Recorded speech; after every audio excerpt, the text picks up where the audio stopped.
Thank you, Program Director. I at times walk around the soccer pitch wearing soccer boots, pretending to be playing soccer, and there's something called a hospital pass. That's what he just handed over to me. But thank you very much for that introduction. Chairperson of PECO South Africa, Vice Chancellors, Principals, Chief Financial Officers, colleagues in the higher education family, distinguished guests, ladies and gentlemen. It is, of course, an honor for me to speak to you today because PECO represents a collective within our sector, the will to pool our strength, to professionalize procurement, and also to act in the interests of students, staff, and communities who depend on our institutions. And so today's conversation is not just about contracts and supply chains, it is also about how procurement can shape the future of our post-school education and training system. We meet Program Director at a time when South Africa's higher education and training sector is under pressure. Our universities, TVET colleges, and community colleges serve more than 2.5 million students. The National Student Financial Aid Scheme supports nearly 900,000 students, and we aim to grow TVET and CET enrollments to meet the ambitions of the National Development Plan.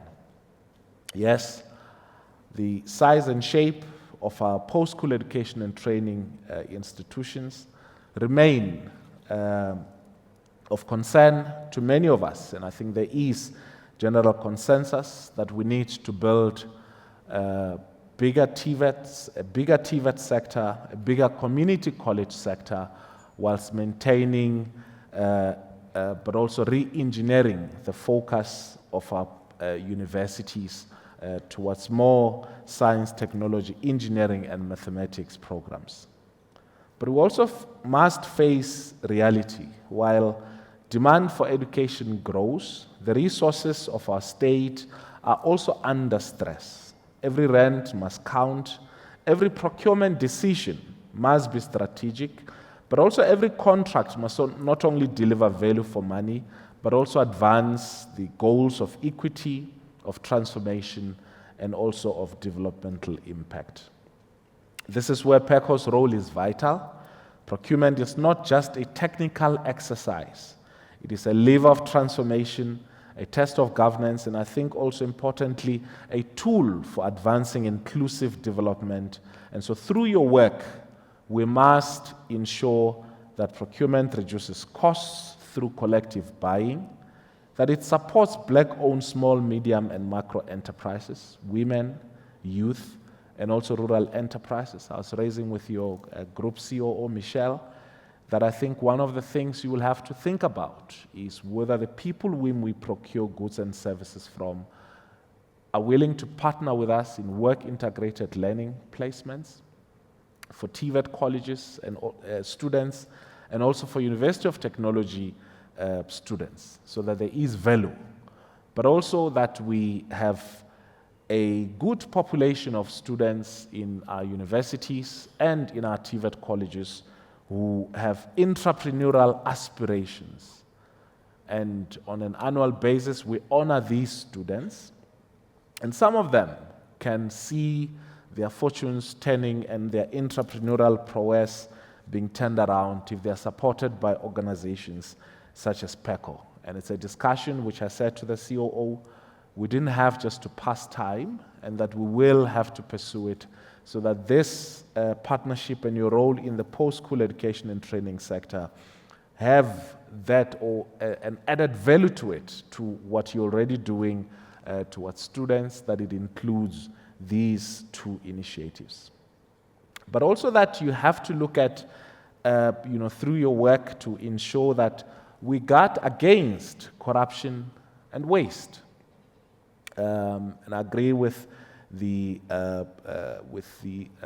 previous presenter and presentation that we probably do not have to see this as one of the major stories of corruption and so on, but we have that responsibility to make sure that we guard against corruption and waste, but also that we create a predictable supply chains for the goods and services on which our institutions depend on. So these are some of the major cost drivers which are then passed on to students and to parents. And so your role also has an impact in helping the state mitigate in terms of the cost of education. And we think you need to continue playing that role. The system is not yet where it needs to be. Institutions and the department face challenges such as fragmentation, where each institution is negotiating separately when collective leverage could deliver far better deals. We've had delays, of course, and inefficiencies, long procurement cycles, often meaning that students sit in unsafe residences or lecturers wait for equipment. There's been instances of compliance without service, where overemphasis on paperwork at the expense of actual delivery. There have been instances also of transformation blockages, where too often procurement favors big incumbents, sidelining emerging and especially black business. So your role has to also be transformative. And these are not major irritants. They cut to the heart of our legitimacy as a sector.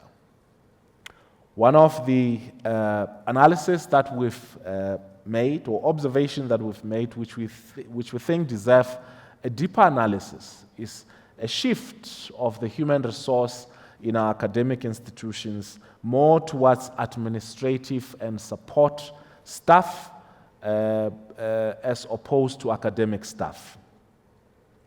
And so this obviously signifies that universities and TVET colleges may be relying more on administration and support staff for these institutions to drive, whereas these institutions have to remain academic institutions.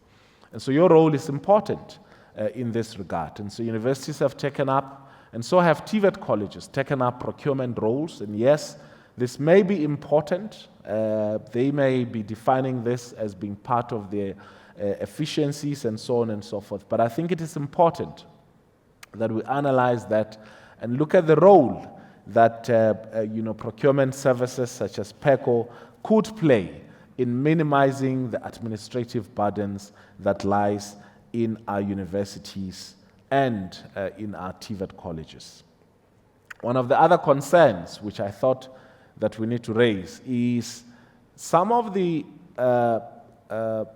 security and crime-related issues that are brought onto campus as a result of this procurement role, and some of these, of course, related to infrastructure and some of the big projects that are there in our universities and in our TVET colleges.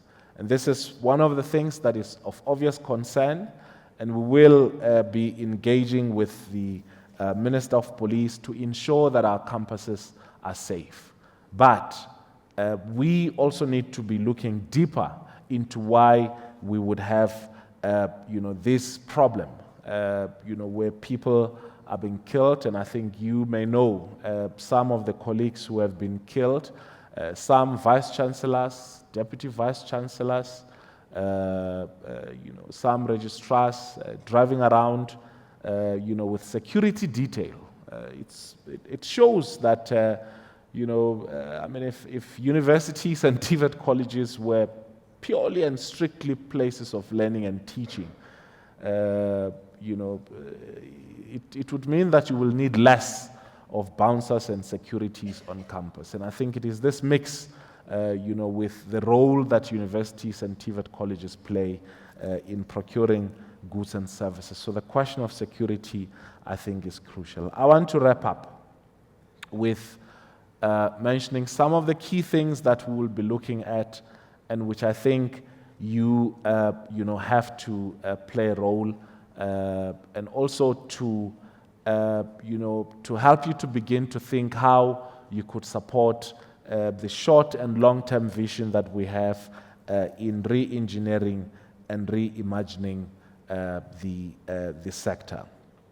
Firstly, and more importantly, we want to drive the sector towards producing skills that are relevant for work or for entrepreneurial initiatives. So the connection between what students learn or acquire as skills in our institutions, especially public institutions, and the world of work is going to be our emphasis moving forward. And so partnership between public institutions, our sector education and training authorities, together with the private sector, are going to be crucial in empowering our TVET colleges and CET colleges in producing those type of skills. Secondly, we're going to be rethinking the entire size and shape of our post-school education and training so that we define what each institutional type play and how all these institutions interlink amongst each other, so that there shouldn't be an overemphasis on the academic route or the academic path at the expense of the vocational path. And I think we know this reality that there has been, universities in our society have been more privileged than any other form of institutional types. Many parents would want to see their kids go to university.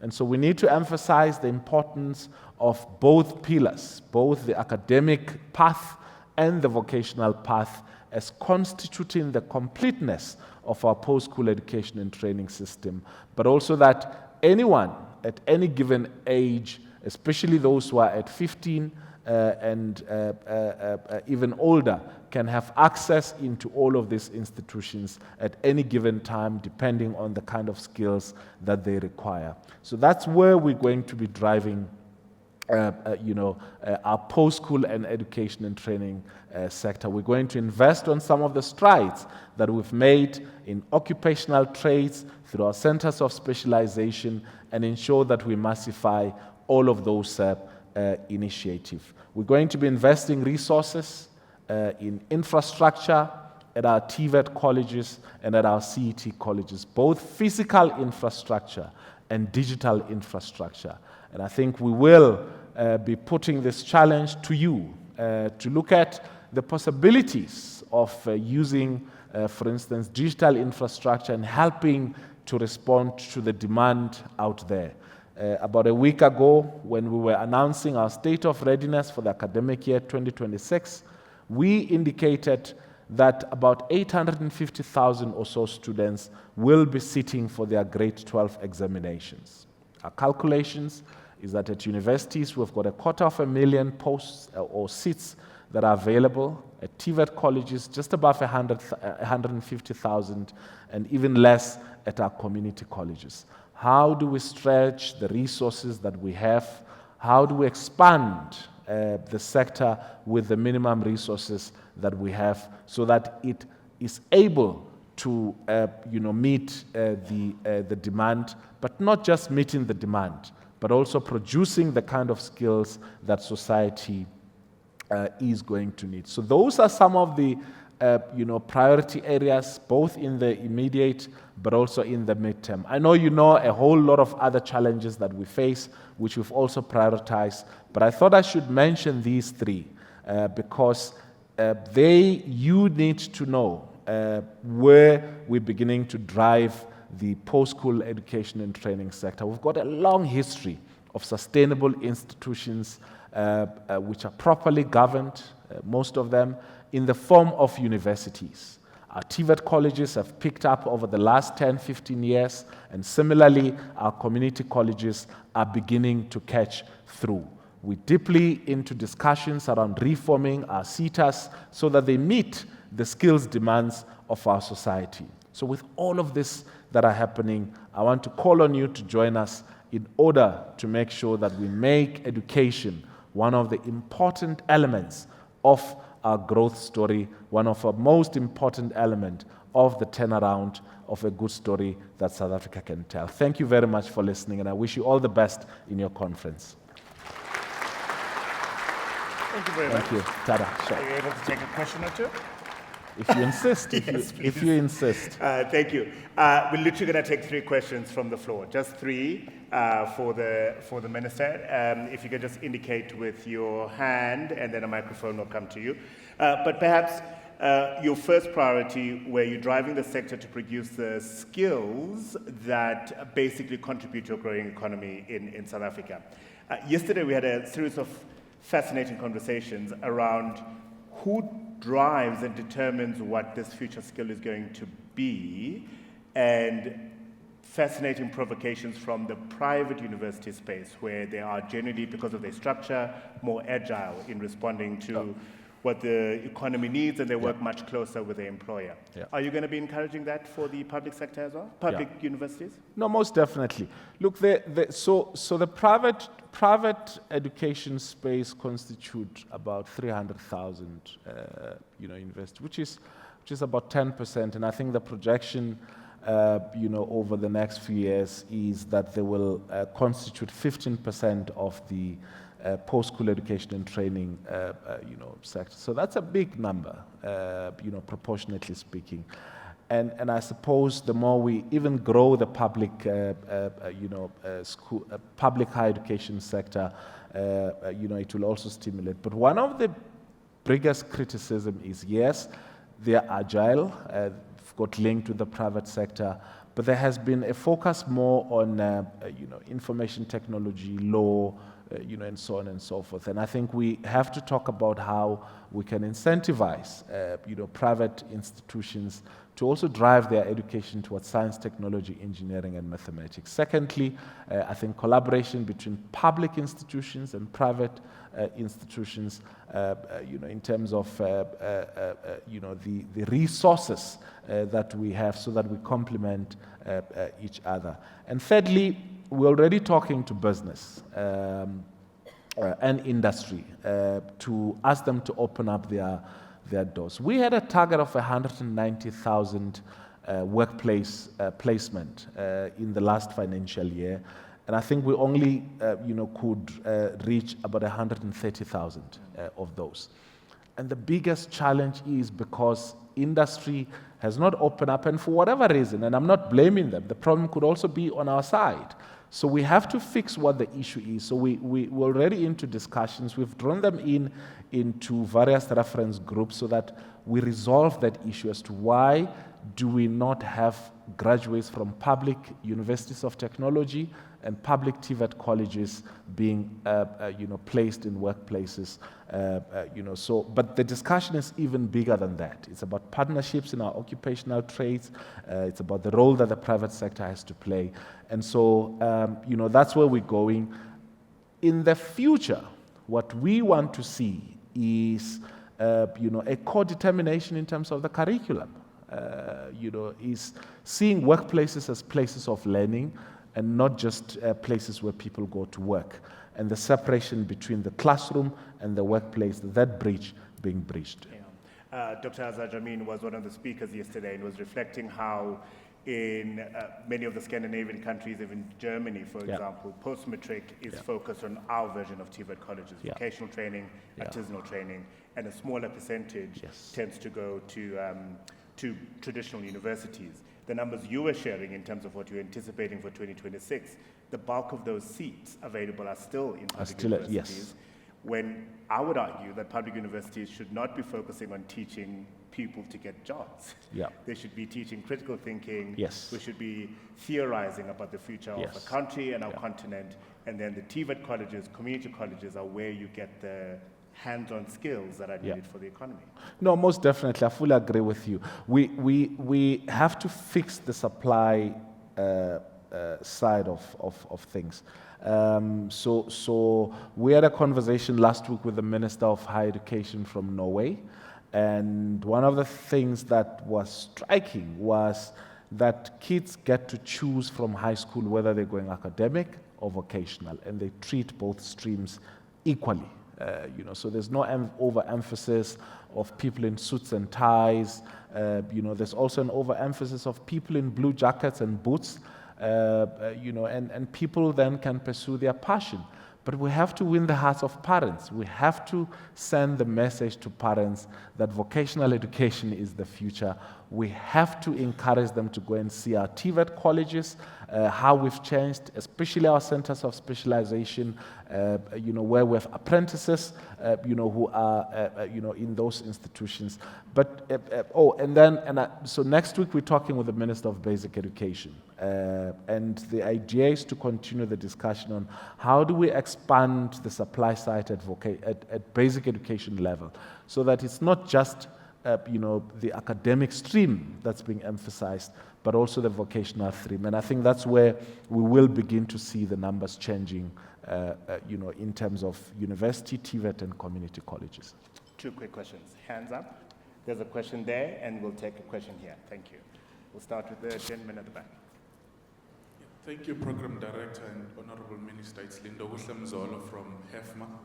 Departing from the vision of the white paper on post-school education that says that you want to increase enrollment in TVET colleges and community colleges to 4 million by 2030, what are some of the planned interventions with regards to turning around the infrastructure situation in TVET colleges, but also establishing that capacity in-house in terms of the human capital and trying to divert more investment in terms of addressing that particular situation? Thanks. Okay. Yeah. So we have 50 colleges, we have 250 campuses, 280 campuses. Most of those are used for 50% of the day. And so that's the first leverage, to share that resource. So we'll have to go get the money somewhere, for the additional time when we have more students to fill up that gap, pay for lecturers, pay for consumables, and so on and so forth. We'll have to get the private sector involved, in this expansion, because one of the biggest blockages is the partnerships that colleges are trying to establish with the private sector. So I want to encourage you who are, in your own private businesses, to reach out to your TVET colleges, the ones you're doing businesses with, to try and see if you cannot collaborate with them on specific occupational trades that they are offering. We're trying to unblock, the registration of qualifications with the QTCO, which is one of the, challenges. But also we're looking at digital infrastructure. And it will mean building capacity at our head office. It will also mean building capacity at an institutional level. We used to have, and we still do, but with its own challenges, Technisa, so distance learning and also, virtual learning. I think with COVID, in fact, the most creative people were in the TVET sector. So that's with the TVET sector. Now with community colleges, I think part of, I think what we historically tried to do was to keep them as adult learning centers or adult schools, the old night schools. And so our approach is to rebrand them and reposition them as skills for everyone, not just for, people who couldn't complete their matric, but people who want skills. If you want to learn how to cook, how to sew, how to, make shoes, all of those entry-level skills. So it shouldn't be rocket science. Anything 120-hour qualification, how to use your phone. I tell the story about how, my mother learned how to use WhatsApp, and it opened up a new world to her. She's now on TikTok, on Facebook, and she sends me videos, and how did you get all of this? So those are the skills which you could provide in a community college, cybersecurity, digital literacy, and so that's the direction which we're moving. I say this, and I think the people in the department are probably tired of hearing me say this. We were in Colombia some month back, their community college and TVET college population is 8 million, with TVET at 1 million and community colleges at about 7 million. And I think that we may not reach that number by 2030, or we may not even reach the targets in the NDP, but I think we need to show that we are able to. So this is, I think, the moment where we need to build that infrastructure to achieve those numbers. All right, and then the final question. I'll give it to the lady, if that's okay. Right there. Good morning. All protocols observed. Respect to yourself and your office. I'm Juanita Frans. I'm from the University of Science and Technology in Namibia. Oh. So I'm not from South Africa. So yeah, as you know, Namibia is small, so we are not that political and crime educated yet in our university yet. But when South Africa sneezes, we get the cold. So fees must fall. If it's here, we also get it there. If they try to strike here, the fellow, also that side, support from that side. Yeah. So yeah, now you have an idea. Okay, my question is actually from the side of IT and data sharing. So I don't know, in South Africa, if it's also the issue. We are now busy with our new Minister of Education to work on data interoperability, to share data real time, like matric results, with the university, not us going to collect files and this and that. But not only that, but to have more interfaces with things that can help us to strategize and also help the Minister of Education to strategize. What is your view and what is your office? Are you also that we can learn from? Okay. Thank you. Look, inevitably, we have, in the whole continent, we have the most number of, African students and even international students. So, being trained here, and the same applies in terms of academics. We have the most number, concentrated here. I'm not saying, and I know it's been a contentious issue, politically, it's been advocated otherwise, but our position is that, yes, we, need to structure our post-school education and training system, not only to respond to the needs of our country, but also to respond to the needs, not even just of the region, but also of the continent. We are not going to succeed on our own if our skills strategy does not also respond to, for instance, Agenda 2063, does not open up, its gate in terms of, the academic skills that we may not have, the kind of research and development capacities and capabilities that we do not have, and if we also are not open to sharing information and data with, other countries within the region and the continent. That's the only way in which we can, we can survive. Yes, there's going to be, the rhetoric around what's our role as South Africa and higher education institutions in South Africa, in relation to what happens in the continent. And sometimes, yes, we sympathize with criticism that some of the, posts are filled by people who do not necessarily constitute scarce skills, but we remain open to the, to expanding, collaboration with academics from within the continent and also from within the world. Finally, I think we've heard about the executive orders the US signed and the implications they've had on South African universities. South African universities combined lost about 4.5 billion rand. But it wasn't just our loss, because this was research that in the past has had huge impact, on our health, on basic and social needs, and so on and so forth. And not only benefiting South Africa, benefiting the entire world. And so that's one of the things that we have to be cautious about, that if we want to lock ourselves out of the whole world, there are implications. So we remain committed to agreement, the SADC protocols and the AU protocols, but also with our binational, agreement between South Africa, and Namibia. We'll try and lessen the cold so that it doesn't reach your side. But thank you so much, and hope you have a successful conference. Thank you very Thank much, you. Minister. Great, Thank you very much sure. indeed. There you go.